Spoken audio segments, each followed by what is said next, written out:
The box. The prince removed from a shelf on the wall a carved ivory box barely 5 inches tall.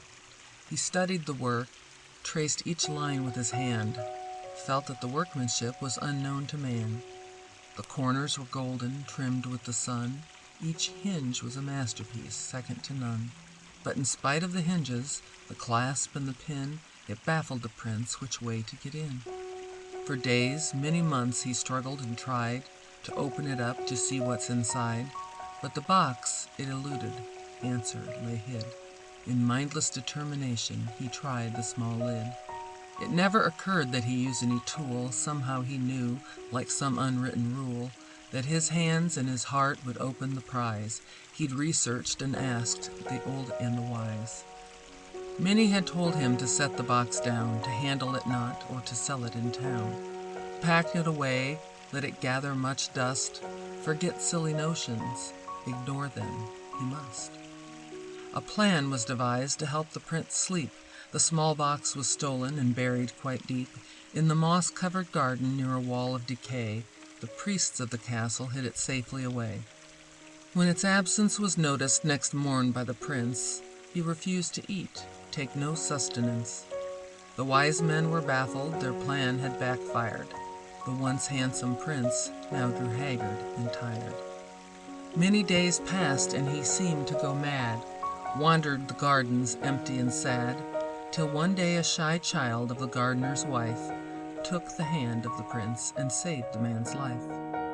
She had seen the priests, watched where they'd hid the small ivory box with the unyielding lid.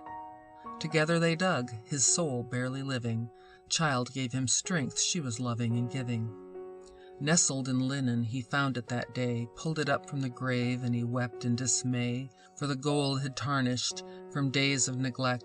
The ivory was muddied close on inspect. The clasp seemed broken. Even though he tried, it still wouldn't give its secret safe inside. Tears flowed from his eyes as he looked at the child. She wiped them away and tenderly smiled. "My prince, your tears will open the box," she spoke as she wiped them at once on the log. Quite effortlessly as a feather in wind, the stubborn box opened. No contents within. At least none that was seen when you looked inside.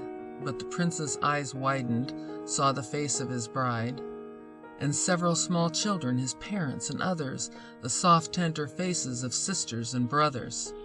For you see, many years of politics and war made this gentle man harden, emotions a chore. Daily his duties had enveloped his life, till no feelings were there, not for children nor wife.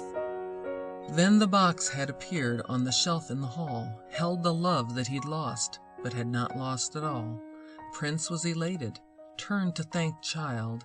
She was not to be found, only bracken gone wild. He searched every inch by the gray castle wall, then replaced the small box on the shelf in the hall. The child wasn't real, the gardener had said. Their only daughter was long ago dead.